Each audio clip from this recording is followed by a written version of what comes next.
আগের সকল ঘটনা থেকে আমি বুঝতে পারলাম যে সরাসরি কে পাঠিয়েছে বা কোথা থেকে ঘটনাটি সংগ্রহ করা হয়েছে এটা না বললে উত্তম। কারণ আপনারা অপেক্ষা করেন সর্বদাই ঘটনার জন্য। তো সরাসরি চলা যাক ঘটনায়।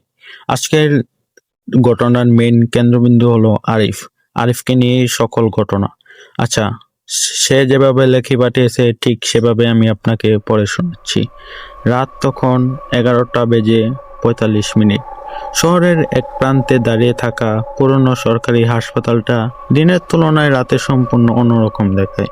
দিনের কোলাহল, রোগীর ভিড় আর অ্যাম্বুলেন্সের সাইলেন্ট যেন রাত নামার সাথে সাথেই কোথাও হারিয়ে যায়। আরিফ হাসপাতালের নতুন কর্মচারী। তার দায়িত্ব ছিল হাসপাতালের মর্গের রাতের শিফটে কাজ করা। চাকরিতে যোগ দেওয়ার দিন থেকেই সবাই তাকে একটা কথা বলছিল, রাত 3টার পর যেন কোনো অদ্ভুত শব্দ শুনে মর্গের ভেতরে থাকা এক হাত যায়ও না। আরিফের এই বাধ্যকতা ছিল। আরিফ এসব কথা শুনে হেসে উড়িয়ে দিয়েছিল। তার কাছে এসব ছিল কুসংস্কার। সেদিন ছিল তার সপ্তম রাতের ডিউটি। বাইরে প্রবল বৃষ্টি হচ্ছিল। মর্গের ভেতরে ঠান্ডা বাতাস আর জীবাণুনাশকের গন্ধে পুরো পরিবেশটা ভারী হয়েছিল। রাত 1টার দিকে সে রেজিস্টার লিখছিল। হঠাৎ ঠং ঠং দাতব কিছুর আঘাত লাগার শব্দ।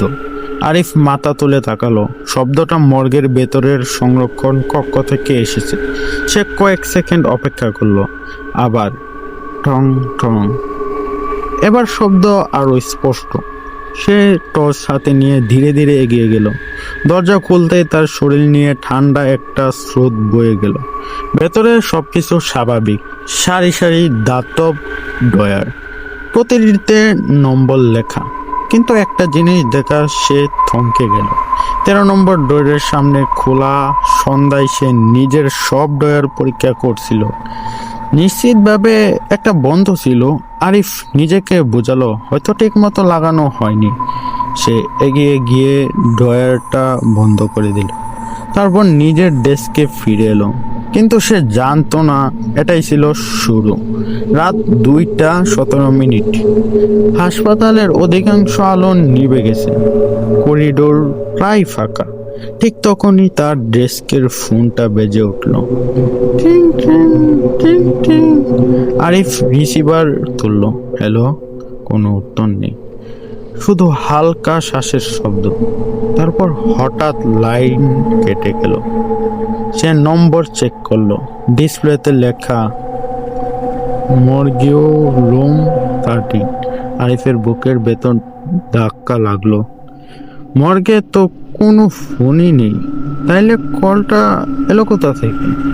সে সিসিটিভি মনিটর দিকে তাকালো। সব ক্যামেরায় ঠিকঠাক চলছে, কিন্তু 13 নম্বর ড্রয়ারের সামনে থাকা ক্যামেরার ছবিতে কিছু একটা অদ্ভুত ছিল।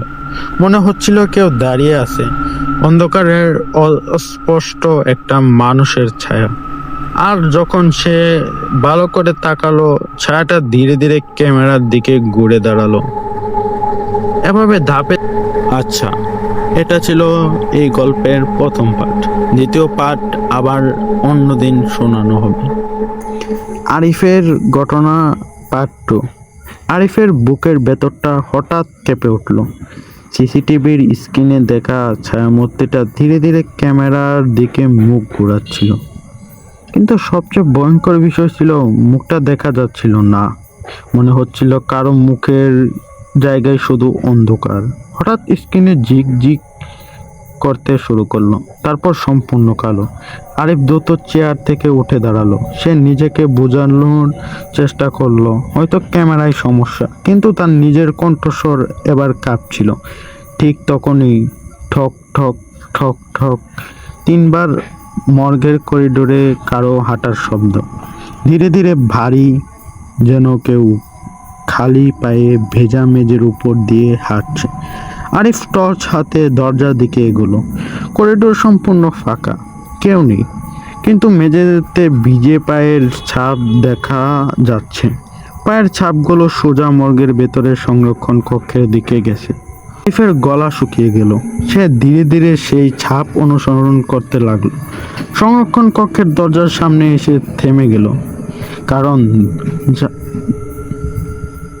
কারণ দরজাটা অল্প খোলা আর ভেতর থেকে আসছে কোনো একজনের ফিস ফিস শব্দ, খুব নিচু স্বরে, যেন কেউ কথা বলছে, কিন্তু ভাষাটা বোঝা যাচ্ছে না। আরিফ টর্চের আলো ফেলল, ফিসফিসানি থেমে গেল। এক মুহূর্তে পুরো ঘর নিস্তব্ধ। সে দরজাটা ঠেলে খুলল, তারপর তার হাত থেকে টর্চ প্রায় পড়ে যাওয়ার উপক্রম হলো। 13 নম্বর ডয়ারটা আবার খোলা, এবার আগের চেয়ে অনেক বেশি। ডয়ারের ভেতর থেকে সাদা কাপড়ের একটি অংশ বাইরে ঝুলছে। আরিফ ধীরে ধীরে এগিয়ে গেল, বুকের ভেতর হৃৎস্পন্দন যেন কানে শোনা যাচ্ছে, ধপ ধপ ধপ।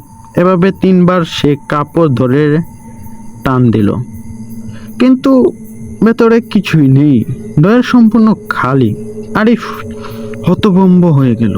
রেজিস্টার অনুযায়ী সেখানে একটি অজ্ঞাত মৃতদেহ থাকার কথা, তাহলে দেহটা কোথায় গেল? ঠিক তখনই তার পেছনে থেকে কেউ ফিসফিস করে বলল, আমাকে খুঁজছো? আরিফ ঘুরে দাঁড়ালো, কেউ নেই, কিন্তু ঘরের তাপমাত্রা হঠাৎ অনেক কমে গেছে। তার নিঃশ্বাস থেকে সাদা ধোঁয়া বের হচ্ছে। হঠাৎ সমস্ত আলো একসাথে নিভে গেল। চারদিকে শুধু অন্ধকার, এতটাই অন্ধকার যে নিজের হাতও দেখা যাচ্ছে না। তারপর একটা শব্দ, খুব কাছে, যেন কেউ তার কানের পাশে দাঁড়িয়ে নিঃশ্বাস নিচ্ছে। আরিফ জমে গেল, সে নাড়তে পারছে না। ঠিক তখনই তার টর্চ নিজে নিজে জ্বলে উঠল। আলোর বৃত্তে দেখা গেল, সেটা দেখে তার শরীর অবশ হয়ে গেল। মাত্র কয়েক ফুট দূরে দাঁড়িয়ে আছে একজন মানুষ, সাদা মর্গের কাপড়ে ঢাকা, মাথা নিচু, চুলগুলো ভেজা, আর তার 2 পা মাটিতে নেই। সে শূন্যে ভাসছে। এতটুকুই ছিল পার্ট 2-তে। যাক, আবার অন্যদিন পার্ট 3 আপলোড দেব। যাক, কিপ সাপোর্টিং। আরিফের ঘটনা পার্ট 2 শেষ হয়েছে, এখন পার্ট 3। শূন্যে ভাসতে থাকা সাদা কাপড়ে ঢাকা মানুষটার দিকে তাকে আরিফের বুকটার ভেতরটা যেন জমে গেল। টর্চের আলো কাঁপছে, হাত কাঁপছে, কিন্তু সে চোখ সারাতে পারছে না। কয়েক সেকেন্ড পর ধীরে ধীরে সেই ছায়ামূর্তিটার মাথা তুলল। আরিফ গলা শুকিয়ে গেল, কারণ মুখ বলে কিছু নেই। চোখের জায়গায় গভীর কালো গর্ত, মুখের জায়গায় ফাটা কালো দাগ, যেন মুখটার কেউ মুছে দিয়েছে। হঠাৎ পুরো ঘরে একটা বিকট শব্দ হলো, ধাম। সব ডয়ার একসাথে কেঁপে উঠল। তারপর ধাম ধাম ধাম, একটার পর একটা ডয়ার খুলতে শুরু করলো। চারিদিকে ধাতব শব্দ প্রতিধ্বনি হতে লাগলো। আরিফ ভয়ে দৌড়ে কক্ষের বাইরে বেরিয়ে এলো। করিডোরে এসে হাঁপাতে লাগলো, ও কাঁপলো। কিন্তু করিডোরের আর আগের মতো নেই।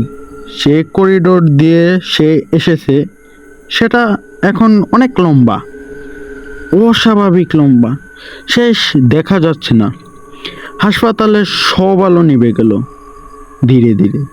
শুধু জরুরি বিভাগের লাল আলো টিম টিম করছে। ঠিক তখনই সে দূরে একটা মেয়েকে দাঁড়িয়ে থাকতে দেখলো। বয়স হয়তো 10-12 বা 13-14 হবে। সাদা হাসপাতালের পোশাক, মাথা নিচু। আরিফ সাহস করে বলল, এই তুমি কে? মেয়েটা কোনো উত্তর দিল না, ধীরে ধীরে মাথা তুলল। আরিফ সঙ্গে সঙ্গে পিছিয়ে গেল, কারণ মেয়েটার চোখ দুটো স্পর্শ কালো, 1 ফোঁটা সাদা নেই। তারপর সে আঙ্গুল তুলে করিডোরের শেষ প্রান্তের দিকে দেখলো আর ফিসফিস করে বলল, সে জেগে উঠেছে বলেই অদৃশ্য। এক মুহূর্তে যেন কখনো ছিল না। আরিফ কয়েক সেকেন্ড স্থির হয়ে দাঁড়িয়ে রইল, তারপর দৌড়ে সিকিউরিটি রুমে গেল। সেখানে পুরনো দারোয়ান কাশেম চাচা বসেছিলেন, কিন্তু আজ তার মুখটা অস্বাভাবিক ফ্যাকাশে। আরিফ সব ঘটনা খুলে বলল।